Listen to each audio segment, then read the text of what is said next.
towards the 7th chapter of First Flight. Now the flight has taken turn towards India, where we are going to talk about the 3 most beautiful places. Amongst the beautiful places, Goa, Coorg and Assam. Now, when we talk of India, we always can get just one line in our mind. East or west, India is the best. And to know more about why it is the best, let's go deep into this chapter and talk about these 3 places first to find out what adds to it. What does it add to India's beauty? So let's move on to the glimpses of India. A baker from Goa is a pen portrait of a traditional Goan village baker who still has an important place in the society. A glimpse into the changes that took place in the life of the baker with the passage of time is presented in this extract. So now this is a very informal description. It's a pen portrait, right? You're talking about a baker from Goa. Now, though these people don't exist, maybe the ancestors don't exist, but the practice, the thing of making the same bread, the Portuguese stuff is still on. You will see at length once we discuss the chapter. Moving on to Coorg. Coorg talks about a coffee producing area in Karnataka, India. It is situated midway between Mysore and the coastal town of Mangalore. This land is famous for its rainforests and spices. So yes, when we move towards south, this is one of those most beautiful destinations which nature lovers would definitely not miss. They would definitely go there, and if you have been there, I'm sure you are well versed with it, that how beautiful is this place. Yeah. Now, when we talk of Assam, tea from Assam is a very short description of Assam, which is famous for its tea plantations. We all know, the tea plantations, it's very well known for it. In this extract, Pranjal, a youngster from Assam, is Rajveer's classmate at a school in Delhi. They are classmates, Pranjal and Rajveer. Pranjal's father is the manager of a tea garden in Upper Assam, and Pranjal has invited Rajveer to visit his home during the summer vacation. So Rajveer is going to go to Pranjal's place to enjoy the summer vacation and of course explore the tea plantations. So let's go, one by one to each of these destinations and get to know its best. So beginning with Goa, part 1 of this is beginning with Goa, A Baker from Goa by Lucio Rodrigues. Let's see what do we have. Lucio Rodrigues was a great Konkani essayist. He wrote several articles in English and Konkani to various periodicals and magazines. He served as the visiting professor of folklore at many universities and also as a professor of English in Mumbai and Goa. His essays were posthumously published under the title of Soil and Soul and Konkani Folk Tales. Now, posthumously published as in after he died, then they were published under this title. So, the original, the person who actually wrote it passed away and then they were published. Subtle humor, little bit of humor and informal narration are the essential features of his writings. This is what his writings were based upon. So, talking of Goa, our elders are often heard reminiscing nostalgically about those good old Portuguese days, the Portuguese and their famous loaves of bread. Now, when you sit with elders, "Arey, hamare zamane mein to aise hota tha." They talk about their good old days. So, they are thinking fondly of the past. Reminiscing nostalgically is thinking fondly, with great love, with those days that you really miss of the past. So they are talking about those days and they are talking about their famous loaves of bread. Those eaters of loaves might have vanished. People who used to eat it actually when they were made then obviously will no longer be alive. But the makers are still there. The people who make it, the recipe has moved on. We still have amongst us the mixers, the molders, and those who bake the loaves. Those age-old, time-tested furnaces still exist. The people have obviously vanished from the face of the earth. They are dead. They must be no longer there. But yes, you have the furnaces, in what they used to make that bhatti, they call it. Those places still exist. Yes, you have the mixers, you have the molders, and those who bake those loaves. The fire in the furnaces has not yet been extinguished. It is still there. Why? Because it has been carried forward from generation to generation. The thud and jingle of the traditional baker's bamboo. Now, baker's bamboo, they had this bamboo stick, and at the end of it, there was like a bell. So, there was a jingle of that bell and the thud of the bamboo. So, when they would do this, the thud of the bamboo and the jingle of the bell, that would ring. This was how the traditional bakers, they used to announce their arrival. Now, in the good old days, people did not have, nowadays you have a click and you have them at your doorstep. But then in those days, they used to go on the roads, So, as they used to pass your house or that lane, they used to keep banging that. So, you would come to know, the baker has come, the bread has come. So, heralding as in announcing his arrival in the morning. In some places, it can still be heard. If you go to Goa, in certain, interiors, maybe you can still hear, they still use the same tradition of announcing their arrival. Now, maybe the father is not alive, but the son still carries on the family profession. Now, obviously, it goes from generation. The father passes it to the son will pass on the skills to his son, and so it goes on from generation to generation. These bakers are even today known as padder in Goa. Now, padder, it is like, it means baker in the Portuguese language. So, even today, they are known as padders in Goa. Now, during our childhood in Goa, now specifically since we are talking about the Goan culture, the Goanese culture. So, during our childhood in Goa, the baker used to be our friend, companion, and guide. We used to be very close to him. He used to come at least twice a day. Now just imagine coming twice a day. Once when he set out in the morning on his selling round, when he started going, to sell his products, that time he used to meet us. And then again, when he returned after emptying his huge basket, he used to carry a lot of bread, different types of bread in that. So he used to meet us twice. Once while going to sell his products, then on the way back after everything was sold, the basket was empty, he used to meet us. The jingling thud of his bamboo woke us up from sleep, and we ran to meet and greet him. Now, he used to come pretty early in the morning. So, they used to all still be sleeping. But when they would hear that particular sound of the bamboo and of the bell, the thud and the jingle, they would quickly get up and they would go to run, meet and greet him. Why was it so? Was it for the love of the loaf? You think they would do that for the love of the loaf because they used to love the bread? Not at all. The loaves were bought by some paskin or bastin, the maid servant of the house. They used to handle the bread. We were too small to handle all that. They used to take the bread. What we longed for were those bread bangles which we chose carefully.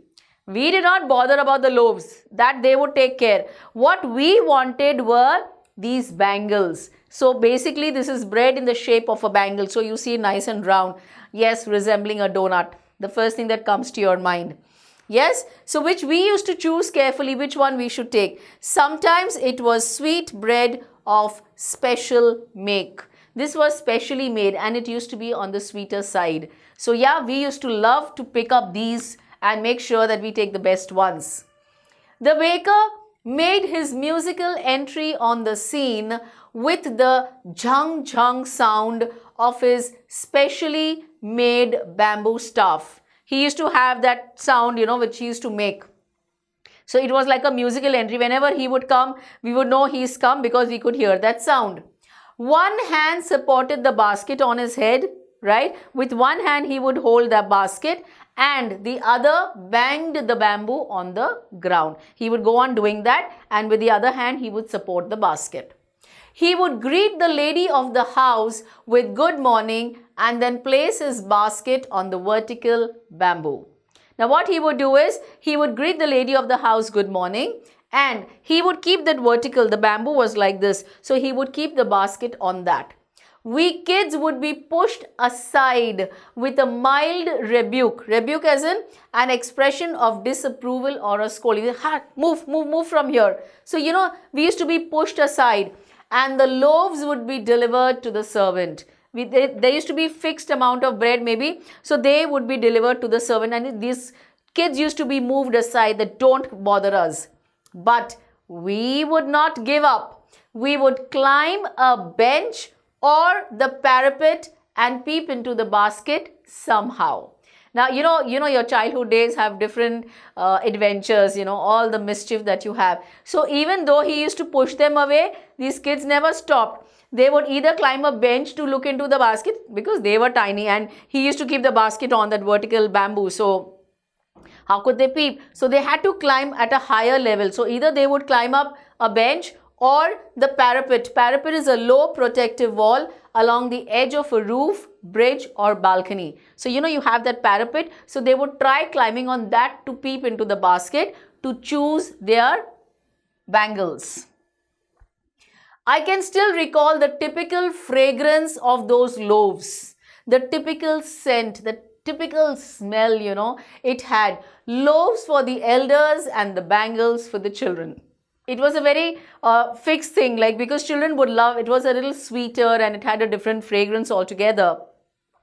So loaves the elders used to enjoy, and we used to enjoy the bangles.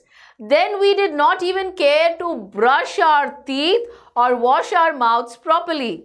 Now imagine, so you remember, they would get up on the bell of the arrival of this baker. Now immediately they would rush out, and then they could not control themselves. The moment they would get that bangle in the hand, they would not even bother to brush their teeth or wash their mouth properly. And why should we? Who would take the trouble of plucking the mango leaf for the toothbrush? Now, those days they used to use these mango leaves as the toothbrush. They did not have a proper toothbrush then. And why was it necessary at all? The tiger never brushed his teeth. Now see how smartly they are consoling. Just because they don't want to. This is, does the tiger brush his teeth? No. Well, for that matter, does the tiger visit a dentist? You have to be, so you have to take care, right? Hot tea would wash and clean up everything so nicely after all. He says, why do we gargle? Why do we brush? What's the point? What's the use? We are using, again, go and pluck those mango leaves and then brush and then gargle. Why? Eat the bangle and have some hot tea, and that would easily wash your teeth away. I mean, wash the dirt, sorry. Clean up everything and would become nice and clean. So why take all the trouble? Just enjoy yourselves eating those bangles. Marriage gifts are meaningless without the sweet bread known as the bowl. Now, every religion, they have their own particular sweets for some particular festives. Now, for marriages, if you talk, and then we are talking about Goa, so they are meaningless. They do not make sense. They are incomplete without the sweet bread known as the bowl. Just as a party or a feast loses its charm without bread. So they had to have this sweet over there, and just like, no party can happen without bread. Not enough can be said to show how important a baker can be for a village. Now you can imagine, if there is no baker, that means you don't have the sweets, you don't, as in that particular bread, you don't have it. So how can any of your festivals be complete? So the baker is extremely important for the village, because he has to complete all this, right? The lady of the house must prepare sandwiches on the occasion of her daughter's engagement. Now you see, they are telling you all the importance of bread, in which different ways was it used. Yeah, so you are talking of marriage, you're talking of a party. Here you are talking of a daughter's engagement. So the lady of the house was supposed, it was like a tradition that you have to make some particular sandwiches on the occasion of the daughter's engagement. Cakes and bolinas are a must for Christmas as well as other festivals. So when you have Christmas, now Christmas, we all know about the Christmas cake, the plum cake, yes, and even bolinas, they are a must for Christmas. So this is the importance of bread, yeah, bread in different forms, how they actually, the Goanese, how do they actually use them for which particular occasions. Thus, the presence of the baker's furnace in the village is absolutely essential. The baker is also essential, as well as the furnace, the bhatti, the place where they bake the bread. Yeah, so it is extremely important. So definitely an answer for 3 marks. Please keep it in mind. The baker or bread seller of those days had a peculiar dress known as the kabai.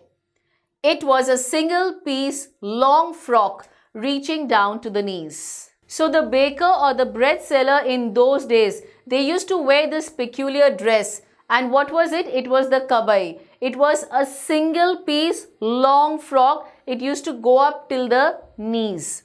Now in our childhood, we saw bakers wearing a shirt and trousers which were shorter than the full length ones and longer than half pants. Now you can see how it has been changing, as the years pass by, as the generation from one generation to the other, these dresses have changed. So in our childhood, we saw what? We saw bakers wearing a shirt and trousers which were shorter than the full length but longer than the knees, longer than the half pants. So it was 3/4. Even today, anyone who wears a half pant which reaches just below the knees invites the comment that he is dressed like a padder. So even today, if you find someone, wearing this length, half pant types, which reaches just below the knees, they will call him as a padder. They say, oh, he's dressed just like a padder. That's how they will comment. The baker usually collected his bills at the end of the month. Now first they would keep giving it to you, like throughout the month they would give it to you, and then they would come and collect the bill at the end of the month all together. Monthly accounts used to be recorded on some wall in pencil. Now just imagine, they didn't even have diaries or books to maintain. They used to write it on the wall in pencil. They used to use a pencil to write that. Baking was indeed a profitable profession in the old days. It was profitable. They used to earn money through it. The baker and his family never starved because they used to earn a good amount and they used to run the show. He, his family and his servants always looked happy and prosperous because they would fetch a good lot of money. So then all of them used to be happy, be it the baker himself, be his entire family, be the servants working over there. Obviously, you need servants to help you, when you're running the bakery. So all of them were way happy. They always wore a smile because they had no issues when it came to money, no financial problems. Their plump physique as in pleasantly fat body, was an open testimony to this. Open testimony as in public statement about a character or quality. Now it really showed their happiness, their richness showed because they were nice and plump, they had nice fat bodies, and it was an open testimony. It was like a proof. It was a total proof that look, they are nice and happy and they are nice and wealthy. So it showed on their body, on their clothing, everything. Even today, any person with a jackfruit-like physical appearance is easily compared to a baker. So anyone having, the physical appearance like a jackfruit, if you have that shape of your body, you are easily compared to a baker because that's how the baker generally had. They had that physical appearance. Now, here we come to the end of this part. We spoke of Goa. We spoke about the bakery, we spoke about the breads, we spoke about their clothes, We spoke how well they earned out of it. Even today, these traditions are carried on, how they used to announce their arrival. Now, currently, if we talk of Goa, the first thing that comes to our mind are the beaches. Yes, the water sports. Yes, the mindset, the perceptions have changed. People living there will tell you all about this. Definitely, they will never have, this cannot get a brainwash. This is something their ancestors used to do, so they will really tell you about it. So the next time you visit Goa, please talk to some local person over there and discuss this. They will give you all the details, and you can personally actually see that what we learned here is actually there. Yes, so great. Enjoy yourselves, and if at all you plan your trip to Goa, have a great time. We shall move next to the next place, the next destination, which is Coorg. After the breads and the bakers, it's now time for Coorg. It's now time for something more very scenic. Yes, let's talk about Coorg. Let's visit Coorg in the book, and this is written to us by Lokesh Abrol. Lokesh Abrol is a renowned doctor by profession. He established the first multi-speciality hospital in the private sector in Gurgaon. He is also a social worker. He established the first stray cow shelter in Gurgaon. He is also an established writer. The present essay on Coorg highlights his sharp observation and the ability for a graphic description of the wonderful land that is called Coorg. So, all the sharp observation that he has had, and he has penned it down for us. So let's really get on to it. I mean, just can't wait to get on to, because I am a nature lover, and when it comes to Coorg, it's all about the beautiful mountains and the nature at its best. Midway between Mysore and the coastal town of Mangalore sits a piece of heaven that must have drifted from the kingdom of God.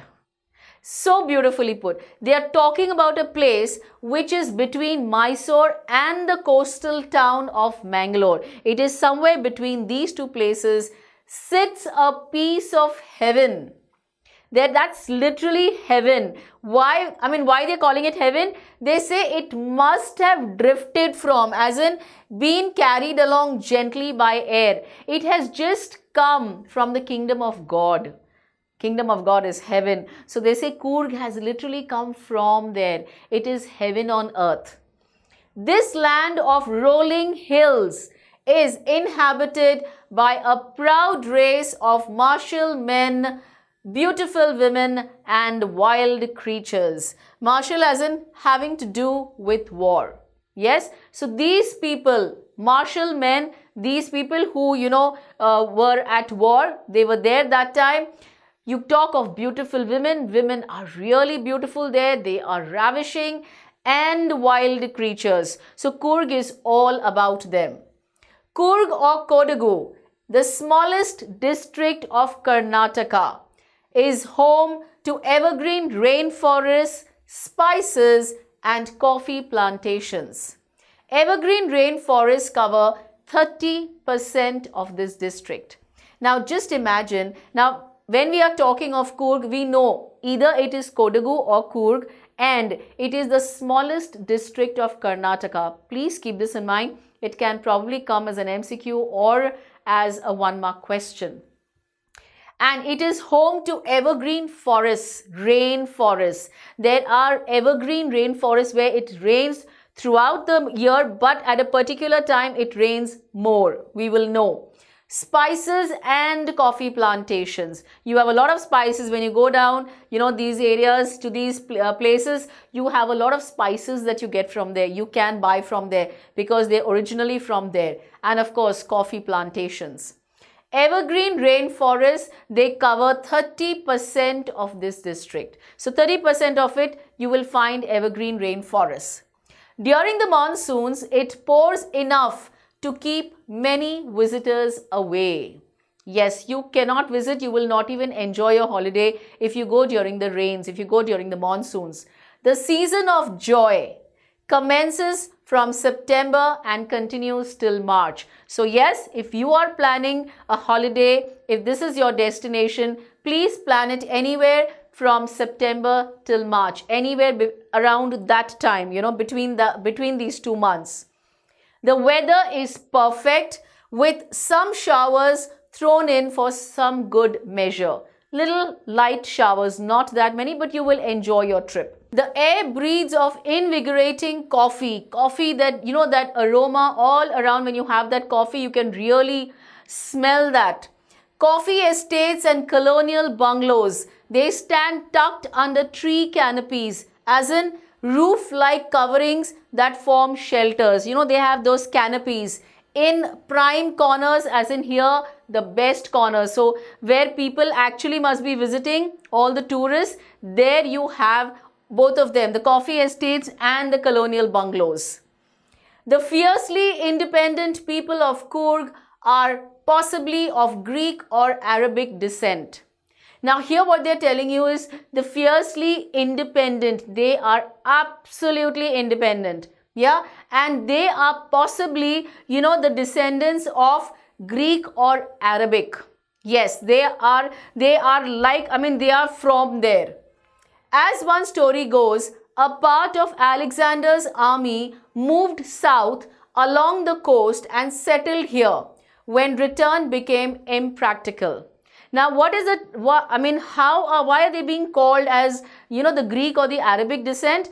Because at one point of time, a part of Alexander's army had moved south. Why? Because they could not return to their destination. They could not go back. So they had landed up there.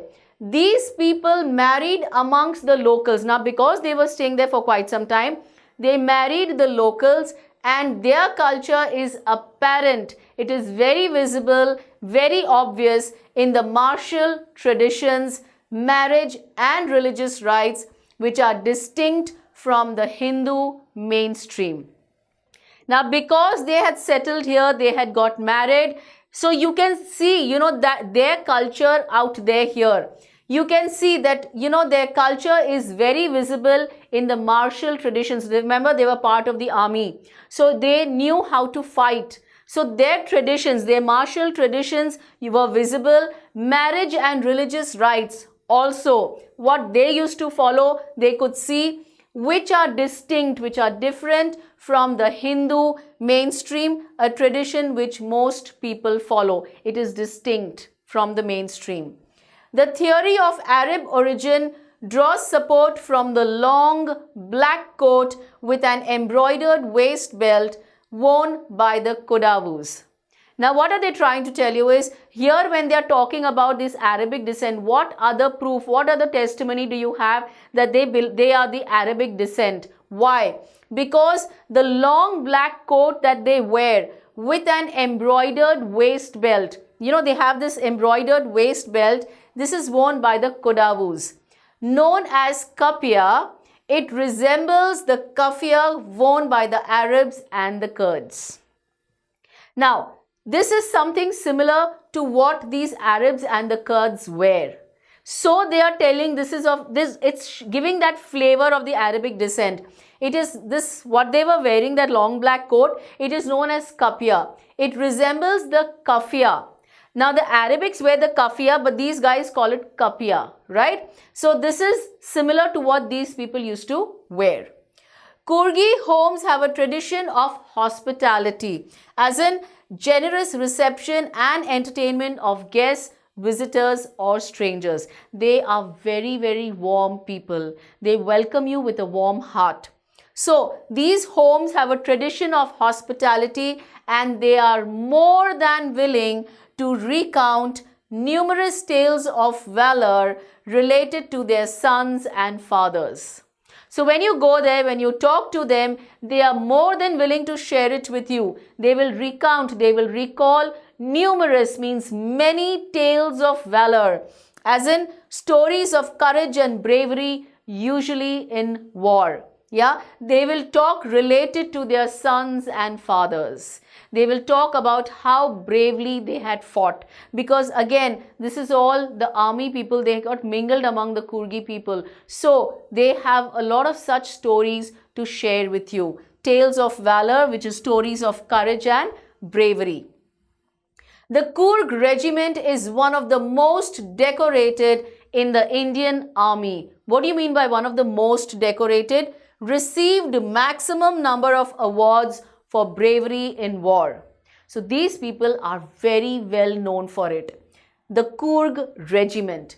It is one of the most decorated in the Indian army, and the first chief of the Indian army, General Cariappa, was a Kurgi. So you see, this regiment is really strong. And even the first chief of the Indian army was a Kurgi. His name was General Cariappa. Even now, Kodavus are the only people in India permitted to carry firearms without a license. Well, we are all aware that we cannot carry anything like firearms without a license. Till you don't get a license issued, you cannot carry it, be whatever the reason. But when it comes to Kodavus, when these people, they are the only people in India who are allowed to carry it without a license. Why? Because of the trust factor. That is the reason today they don't even need a license. They are so reliable. The river Kaveri obtains its water from the hills and forests of Kurg. You have the river Kaveri flowing there. Mahasir, a large freshwater fish, abound in these waters. You will find the large freshwater fish over there known as Mahasir.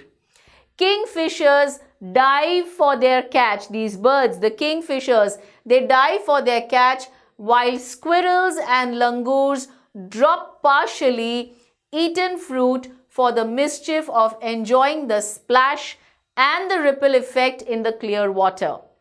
Now there are a lot of these fishes over there you will find. So what do the kingfishers do, these birds? They dive down into the Kaveri, they dive and they take their catch.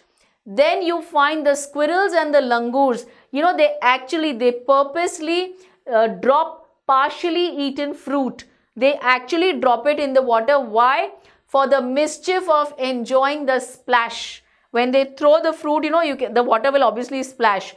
And the ripple effect. So when the water is very, just there, it's not moving. And if you throw something like a stone or, partially eaten fruit, you can see ripples. You can see those lines going like this. That's the ripple effect in the clear water. Elephants enjoy being bathed and scrubbed in the river by their mahouts. So this Kaveri, how does it play its role there? You have the fish, the fishers enjoy it, as well as the squirrels and the langurs also have fun, and even elephants take a bath there. Their mahouts take them there. They are scrubbed, they are washed over there.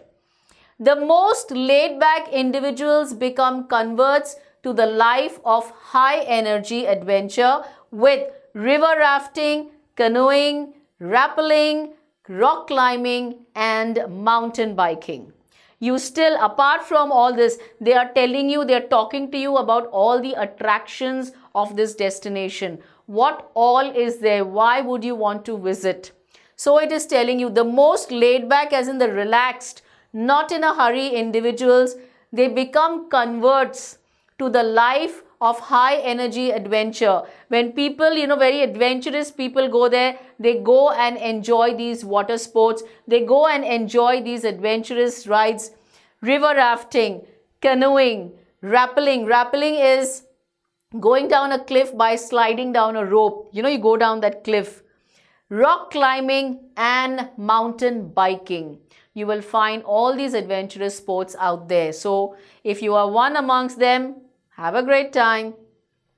Numerous walking trails, that's paths created by walking. Numerous trails in this region are a favorite with trekkers. Those who love to do trekking, they can definitely enjoy, because you find numerous walking trails out there. You get those lot of those paths. You can enjoy even trekking in this beautiful place. Birds, bees and butterflies are there to give you company. So apart from all those sports and adventures, when you walk around, you will also come across different types of birds, bees and butterflies. Macaques, Malabar squirrels, langurs and slender loris. They keep a watchful eye from the tree canopy. They are there in the trees and they keep watching you from there. I do, however, prefer to step aside for wild elephants. So yes, if there are wild elephants passing by, please make way. The climb to the Brahmagiri hills brings you into a panoramic view of the entire misty landscape of Coorg. So if you are climbing onto the Brahmagiri hills, from there you can get a view of a wide area, the entire area of Coorg, the entire misty landscape. You can see that beautiful, breathtaking view. A walk across the rope bridge leads to the 64-acre island of Nisargadama. So if you walk down the bridge, which is that it is a rope bridge, and that leads you to the 64-acre island of Nisargadama. Running into Buddhist monks from India's largest Tibetan settlement at nearby Bailakuppe is a bonus. So apart from seeing all this, you will come across the Buddhist monks, and these people, they form India's largest Tibetan settlement. You will find them there and it is definitely great to watch them, to be with them. The monks in red, ochre and yellow robes are amongst the many surprises that wait to be discovered by visitors searching for the heart and soul of India right here in Coorg. So when you can see these monks, they are dressed in those different colored attires, just either red or ochre or those yellow robes, and they are amongst those many surprises that wait to be discovered by the visitors. When visitors visit Coorg, they definitely visit them. It's really good to be with them. They search for the heart and soul of India right here in Coorg. So when you go and meet these monks, you discover peace, because this is where these monks lead you to, your peaceful mind. Amidst that beautiful, breathtaking view and also attaining your peace of mind, it is a rare combination, but it is a unique package. So yes, this place, Coorg, which was situated between Mysore and Mangalore, oh, please do visit. If not, then make sure you do it someday, sometime. After this destination, our next destination is Assam. So stay tuned.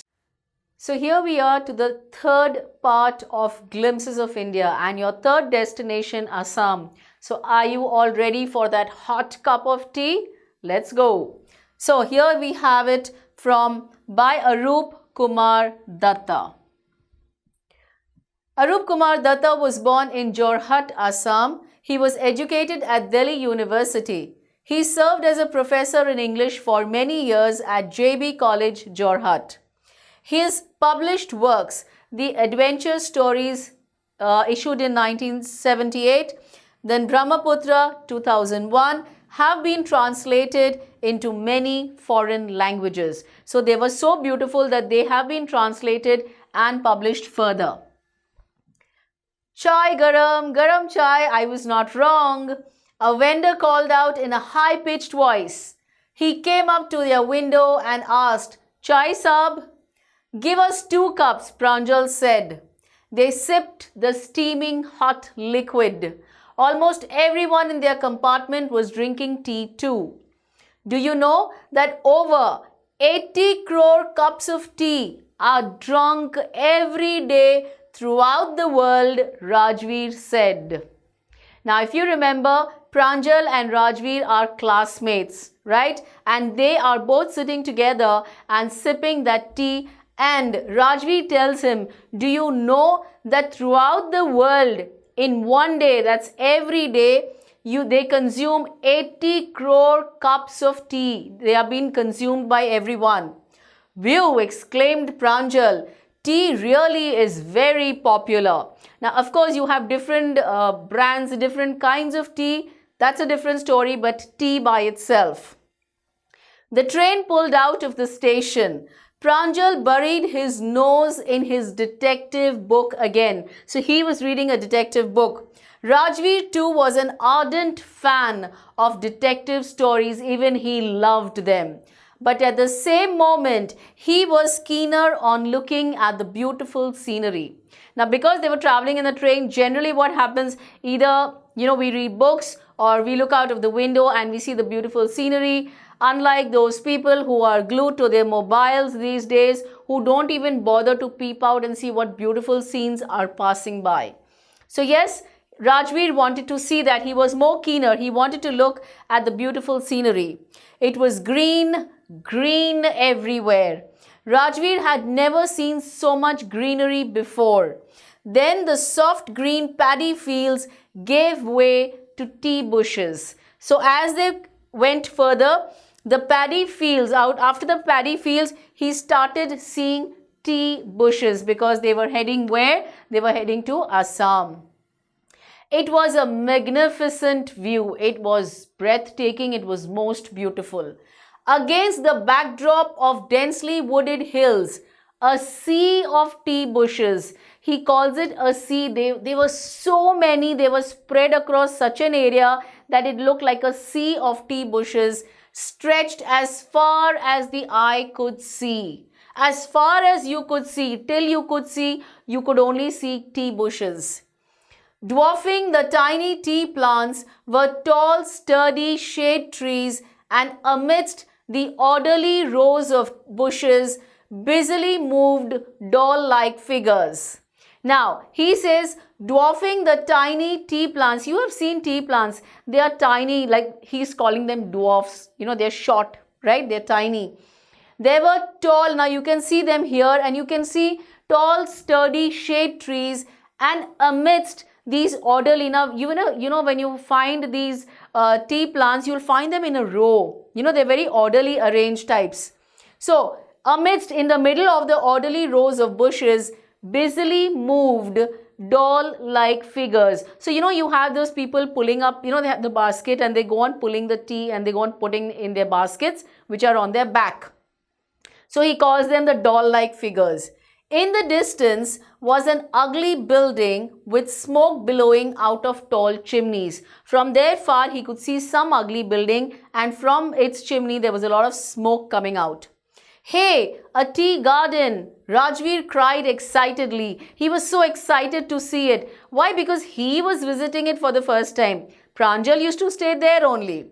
Pranjal, who had been born and brought up on a plantation, didn't share Rajveer's excitement. He was okay with it because he was born and brought up there. So for him, it was nothing new. Oh, this is tea country now, he said. He was very, very excited.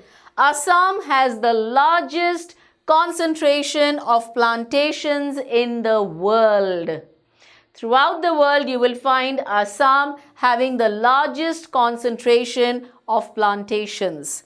You will see enough gardens to last you a lifetime. Throughout your life also, if you sit and consume tea, there will be more than that. You will disappear, but they won't.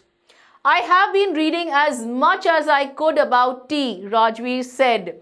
No one really knows who discovered tea, but there are many legends. He says, I was very excited since I was coming, so I tried to find out a lot about tea. And what I realized is, no one really knows who actually discovered tea. Yeah, though there are many legends, many stories that have come, from generation to generation. What legends? He's asking him, Pranjal.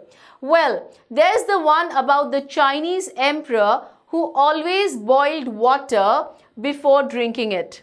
Now, there's this, there's this legend where this Chinese emperor, he used to boil the water before drinking it.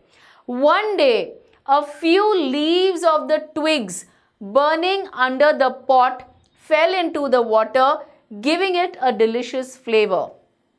So very accidentally what happened was that pot, now those days they did not have gas and stoves like us. So they used to, burn it with leaves, and they used to burn those woods, and they used to have those coal and stuff they used to use. So accidentally when he was doing that, under the pot, there were the leaves. One or two, a few leaves probably fell into the water. And it gave it a delicious. Now the water was boiling, so the leaves gave their flavor to the water. It is said they were tea leaves. So those leaves that he was using for burning were tea leaves. Tell me another, scoffed Pranjal. He says, oh, just tell me another. He is all aware of things. We have an Indian legend too. Bodh Dharma. He says Chinese, fine, but we also have an Indian legend. Bodh Dharma, an ancient Buddhist ascetic, cut off his eyelids because he felt sleepy during meditations. He says, you know what, there's also another story about India. Now, where we are talking about the Bodh Dharma, which is the ancient Buddhist ascetic, the people who used to practice a lot of religious, very self-disciplined people. So what it was, he cut off his eyelids. Why? Because he felt sleepy during meditations. 10 tea plants grew out of the eyelids. Now, wherever he must have cut it and thrown, probably from there, 10 tea plants grew. The leaves of these plants, when put in hot water and drunk, banished sleep. So when you would have that, those plants, the leaves used to be boiled, and if you would have them, then you wouldn't be able to, you wouldn't be sleepy after that. Tea was first drunk in China, Rajveer added, as far back as 2700 BC. It started from there. In fact, words such as tea, chai and chini are from Chinese. Tea came to Europe only in the 16th century and was drunk more as medicine than as a beverage. Now he says it came to Europe. First it was in China, then it came to Europe only in the 16th century, and it was drunk more as a medicine rather than a beverage. Beverages, tea, coffee, all sorts of juices, liquids. So it was more as medicine than a beverage. The train clattered into Mariani Junction. The boys collected their luggage and pushed their way to the crowded platform. So finally, they landed at Mariani Junction and they disembarked over there. They took their luggage and they got down on the crowded platform. Pranjal's parents were waiting for them. Soon they were driving towards Dekiabari, the tea garden managed by Pranjal's father. Now they started moving towards the place where Pranjal's father, which he was owning. So that's called Dekiabari. An hour later, the car veered sharply off the main road. So that was a long journey. An hour later, it veered sharply, it turned off the main road. They crossed a cattle bridge and entered Dekiabari tea estate. That was a whole estate. That whole place was owned by Pranjal's father. On both sides of the gravel road were acre upon acre of tea bushes, all neatly pruned to the same height. So as soon as they entered the Dekiabari tea estate, on both sides of the gravel road, the road that was made, on both sides, you could see acre upon acre, far and wide, lots of tea bushes, all neatly pruned, all neatly aligned, all neatly, they were all of the same height. They were so well set, they were so well taken care of. Groups of tea pluckers with bamboo baskets on their backs, wearing plastic aprons, were plucking the newly sprouted leaves. Now, how do they pluck? The tea pluckers, you have these tea pluckers, whenever you go there, you will find them, he said like dolls, doll-like figures. So you will find them with a bamboo basket on their back. They are wearing plastic aprons and they are plucking what? The newly sprouted leaves. Pranjal's father slowed down to allow a tractor pulling a trailer load of tea leaves to pass. So while they were going there, his father slowed down. Why? Because he wanted a tractor to pass from there, and the tractor, he was pulling a load of tea leaves, you know. This is the second flush or sprouting period, isn't it, Mr. Barua? Now, Rajveer is asking Pranjal's dad. He says this is the second flush or the sprouting period, isn't it, Mr. Barua? He is asking Pranjal's father. It lasts from May to July and yields the best tea. Now, he is giving information. Why? Remember, he had said, I have read everything about the tea and come. So, he is asking him, he wants to clarify. He is telling him this period lasts from May to July and it gives the best tea. You seem to have done your homework before coming, Pranjal's father said in surprise. He was shocked. He says, how much he knows so beautifully. He knows to the depth, telling me that it is a second flush or it is the sprouting period. And this is the best time. This is the best tea that comes.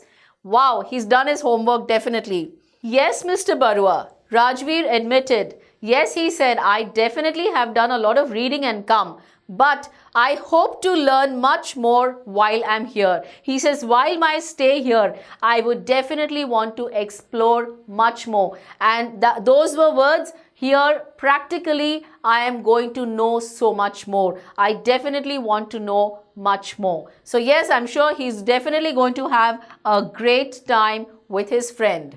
So, coming to the end of the 3 glimpses that we had. Right from beginning from Goa, then we visited Coorg, and here we visited Assam. So, India is the cradle of the human race, the birthplace of human speech, the mother of history, the grandmother of legend, and the great-grandmother of tradition.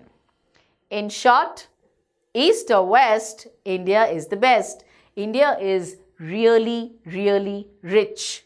Our most valuable and most artistic materials in the history of man are treasured up in India only. So well put up by Mark Twain. He says, everything, all the artistic material you will find best in India. So, this is how fortunate we are to be born in such a diverse yet united country. So be proud, stay proud as Indians. Keep watching and keep learning.